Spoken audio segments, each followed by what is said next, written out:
Yo, what's up guys, welcome back to my channel. So today we're looking at another player. So this player, he got released yesterday to everyone's dismay, you could say. It's just no one really cared when they released the players.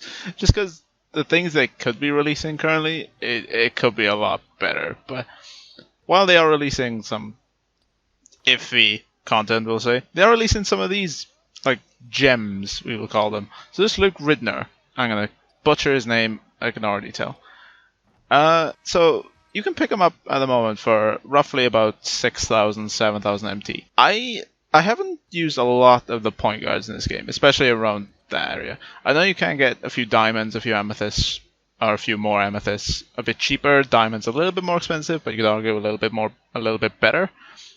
But in terms of value for how much he costs, this guy's insane. One of the best value point guards I have used in the game so far.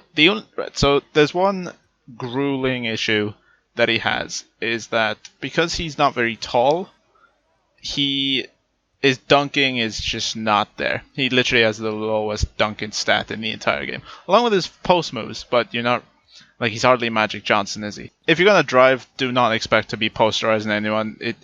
It's literally impossible, I imagine, for him to posterize or even dunk on someone, or even just dunk in general, you could argue. His weaknesses, that's a main one. You could argue, obviously, his rebounding is not up to par as well, especially if you've used that diamond Russell Westbrook. It takes a bit of getting used to go back to a point guard that, I argue, center, point guard / center that can't rebound. On to some of the lovely positives of this card. There's so much stuff that he does right.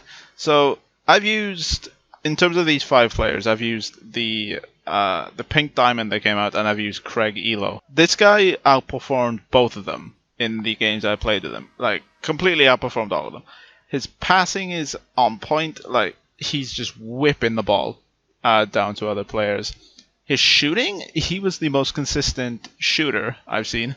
Along with his 95 offensive consistency, he's just very consistent. He was very consistent. All the games I played with him, he rarely ever had a bad game, if I remember correctly. He never really truly just like, oh my god, he is not doing well.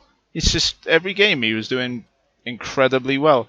His defending stats, they could be a little bit better. His 80 defensive consistency kind of lets him down a little bit. He can sometimes just get rushed past.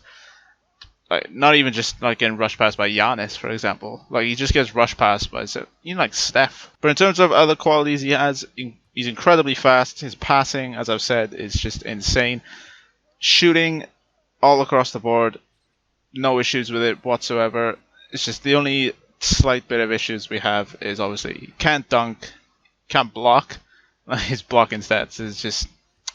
No, I don't think I actually had a block with him while I was using him. So, but yeah, guys, his shooting stats coupled with his 12 Hall of Fame shooting badges and his passing coupled with 9 Hall of Fame passing or playmaking badges, as they call them. This guy is, if you need a budget point guard, I wouldn't really look much further than this guy. So guys, that's it for this quick review. I will have more reviews of the other players coming out soon. So be sure to subscribe for those. Click the bell to get some notifications for when those videos drop. See you guys all later. Take care. Peace.